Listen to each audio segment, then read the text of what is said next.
Assalamualaikum warahmatullahi wabarakatuh. Kaum Nabi Lut yaitu kaum Sodom termasuk kaum yang diberi banyak kelebihan. Di antaranya adalah suka bergotong royong dan bersatu padu. Mereka biasa pergi kerja bersama-sama, meninggalkan anak dan istri di rumah. Rupanya iblis tidak menyukai hal itu. Berbagai upaya telah dilakukan iblis dan anak buahnya untuk merusak tatanan kaum Lut, namun ternyata belum membuahkan hasil yang memuaskan. Sungguh susah menyesatkan kaum yang suka persatuan, namun bukan iblis namanya, jika tak punya cara licik. Akhirnya iblis dapat ide, setiap kaum Lut pulang kerja, maka iblis merusak dan menghancurkan hasil pekerjaan mereka secara sembunyi-sembunyi.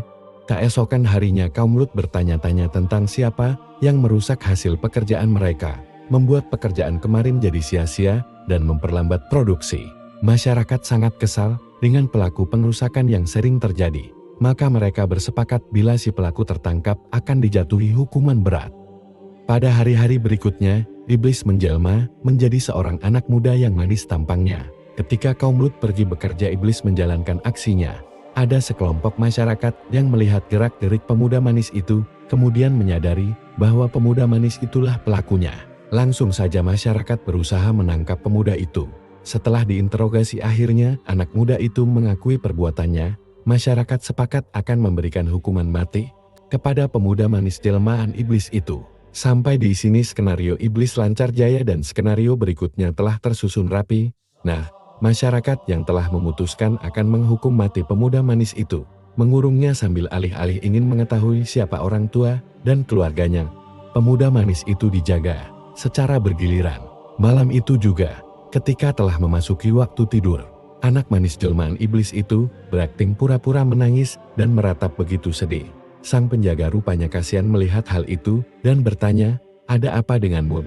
"Ayahku selalu memelukku waktu aku mau tidur," jawab anak itu. Penjaga itu tidak tega, karena tak ingin melihat anak itu bersedih. Akhirnya mau tidak mau dia berkata, "Ya sudah, sini saya peluk."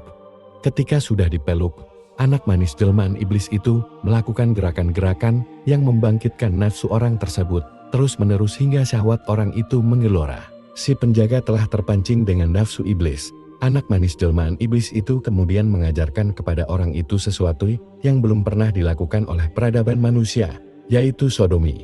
Malam itulah terjadi sodomi pertama kali dalam sejarah manusia. Pagi harinya, ketika bangun, anak muda jelmaan iblis itu sudah tidak ada. Orang itu pun menceritakan apa yang terjadi dengan berapi-api sambil mencontohkannya. Teman-temannya menjadi sangat penasaran dan kemudian mencoba melakukannya. Akhirnya hari demi hari, kerusakan moral menyebar kemana-mana dan menjadi kebiasaan masyarakat. Iblis adalah yang pertama kali mencontohkannya, lalu diteruskan oleh orang yang menggaulinya. Rupanya rencana iblis tidak sampai di situ. Ada agenda jahat lain yang harus diwujudkan. Kemudian iblis menjelma menjadi seorang wanita, lalu datang mengompori kaum perempuan dengan mengatakan, "Sesungguhnya laki-laki kalian sudah saling suka sama suka, kalian tidak dibutuhkan lagi." "Iya, kami telah mengetahuinya," jawab para wanita itu. Iblis lalu mengajarkan hal baru kepada kaum wanita itu, sehingga mereka saling mencukupi satu sama lain juga.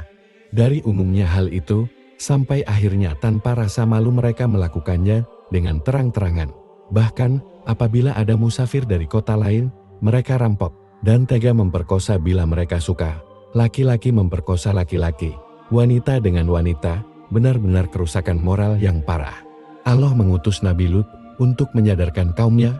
Puluhan tahun Nabi Lut membimbing dan menyadarkan mereka, namun hanya segelintir saja yang sadar. Sedang sebagian besar mereka tetap bahkan tambah tak bermoral. Dan kami juga telah mengutus Lut kepada kaumnya. Ingatlah tatkala dia berkata kepada mereka, "Mengapa kamu mengerjakan perbuatan fahisyah itu yang belum pernah dikerjakan oleh seorang pun di dunia ini sebelummu? Sesungguhnya kamu mendatangi lelaki untuk melepaskan nafsumu kepada mereka, bukan kepada wanita. Malah kamu ini adalah kaum yang melampaui batas." Quran Surah Al-A'raf ayat 80-81.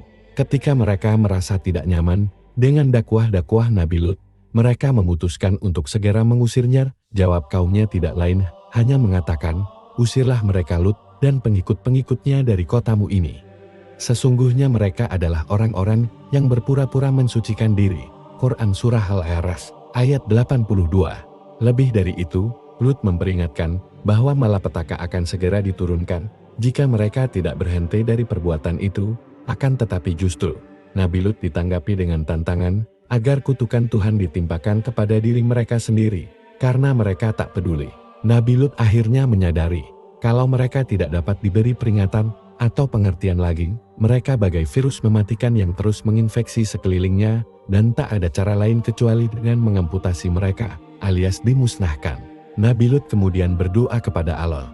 Biasanya yang dia minta adalah petunjuk dan hidayah agar kaumnya sadar kembali ke jalan yang benar, namun sayangnya kali ini beliau meminta agar kaumnya diazab demi tidak menjalarnya virus amoral ke daerah-daerah lainnya. Nabi Lut sudah rela bila kaumnya dihukum. Allah yang Maha Kuasa mengabulkan doa Nabi Lut. Kemudian dia mengutus malaikatnya untuk menghukum kaum keras kepala itu. Mula-mula malaikat itu menjelma sebagai laki-laki rupawan. Mereka mengetuk pintu rumah Nabi Lut. Nabi Lut membukakan pintu dan terpesona dengan rupa tampan para tamunya itu. Di satu sisi dia ingin menyambut tamunya dengan penuh keramah tamahan, namun di sisi lain, dia sangat khawatir akan keselamatan tamunya itu.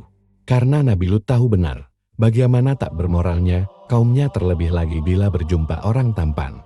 Nabi Lut berpesan kepada istrinya dan puterinya agar merahasiakan kedatangan tamu-tamu, jangan sampai terdengar dan diketahui oleh kaumnya. Akan tetapi istri Nabi Lut yang memang sehaluan dan sependirian dengan penduduk Sadum telah membocorkan berita kedatangan para tamu dan terdengarlah oleh pemuka-pemuka mereka bahwa Lut ada tamu terdiri daripada remaja-remaja yang tampan parasnya dan memiliki tubuh yang sangat menarik bagi para penggemar homoseks. Terjadilah apa yang dikhawatirkan oleh Nabi Lut. Begitu tersiar dari mulut ke mulut berita kedatangan tamu-tamu remaja tampan di rumah Lut, berdatanglah mereka ke rumahnya untuk melihat para tamunya dan memuaskan nafsunya. Nabi Lut tidak membuka pintu bagi mereka dan berseru agar mereka kembali ke rumah masing-masing dan jangan mengganggu tamu-tamu yang datangnya dari jauh, yang sepatutnya dihormati dan dimuliakan. Mereka diberi nasihat agar meninggalkan adat kebiasaan yang keji itu, yang bertentangan dengan fitrah manusia dan kudrat alam, di mana Tuhan telah menciptakan manusia berpasangan antara lelaki dengan perempuan untuk menjaga kelangsungan perkembangan umat manusia sebagai makhluk yang termulia di atas bumi. Nabi Lut berseru agar mereka kembali kepada istri-istri mereka dan meninggalkan perbuatan maksiat dan mungkar yang tidak senonoh sebelum mereka dilanda azab dan siksaan Allah. Seruan dan nasihat-nasihat Nabi Lut tak dipedulikan. Mereka bahkan mendesak akan mendobrak pintu rumahnya dengan paksa dan kekerasan kalau pintu tidak dibuka dengan sukarela. Merasa bahwa dirinya sudah tidak berdaya untuk menahan arus orang-orang penyerbu dari kaumnya itu yang akan memaksakan kehendaknya dengan kekerasan, berkatalah Nabi Lut secara terus terang kepada para tamunya, "Sesungguhnya aku tidak berdaya lagi menahan orang-orang itu menyerbu ke dalam. Aku tidak memiliki senjata dan kekuatan fisik yang dapat menolak kekerasan mereka. Tidak pula mempunyai keluarga atau sanak saudara yang disegani mereka yang dapat aku mintai pertolongannya. Maka aku merasa sangat kecewa bahwa sebagai tuan rumah aku tidak dapat menghalaukan gangguan terhadap tamu-tamuku di rumahku sendiri." Begitu Nabi Lut selesai mengucapkan keluh kesahnya, para tamu segera mengenalkan diri kepadanya dan memberi identitasnya, bahwa mereka adalah malaikat-malaikat yang menyamar sebagai manusia yang bertamu kepadanya, dan bahwa mereka datang ke Sodom untuk melaksanakan tugas menurunkan azab dan siksa atas rakyatnya yang membangkang dan enggan membersihkan masyarakatnya dari segala kemungkaran dan kemaksiatan yang keji dan kotor. Kepada Nabi Lut para malaikat itu menyarankan agar pintu rumahnya dibuka lebar-lebar untuk memberi kesempatan bagi orang-orang yang haus homoseks itu masuk. Namun malangnya, ketika pintu dibuka dan para penyerbu menjejakkan kaki untuk masuk, tiba-tiba gelaplah pandangan mereka dan tidak dapat melihat sesuatu. Mereka mengusap-usap mata, tetapi ternyata sudah menjadi buta.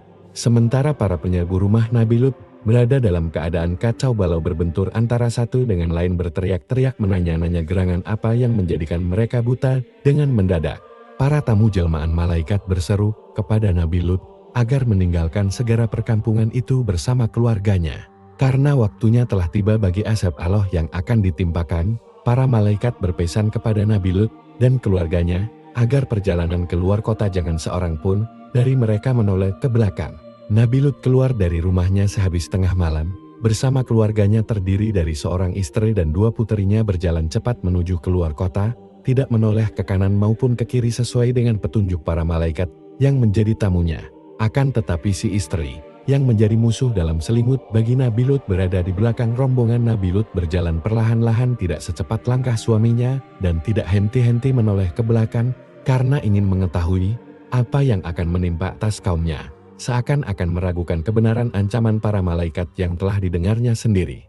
Dan begitu langkah Nabi Lut beserta kedua puterinya melewati batas kota Sodom. Sewaktu fajar menyingsing, bergetarlah bumi dengan dahsyatnya menggoncang kota Sodom, tidak terkecuali istri Nabi Lut yang munafik itu. Getaran itu mendahului suatu gempa bumi yang kuat dan hebat disertai angin yang kencang dan hujan batu api yang menghancurkan dengan serta-merta kota Sodom beserta semua penghuninya. Itulah kisah yang Allah Subhanahu wa Ta'ala ceritakan dalam kitabnya yang mulia, agar menjadi pelajaran bagi orang-orang yang datang sesudah mereka. Walau alam bis shawab. Wassalamualaikum warahmatullahi wabarakatuh.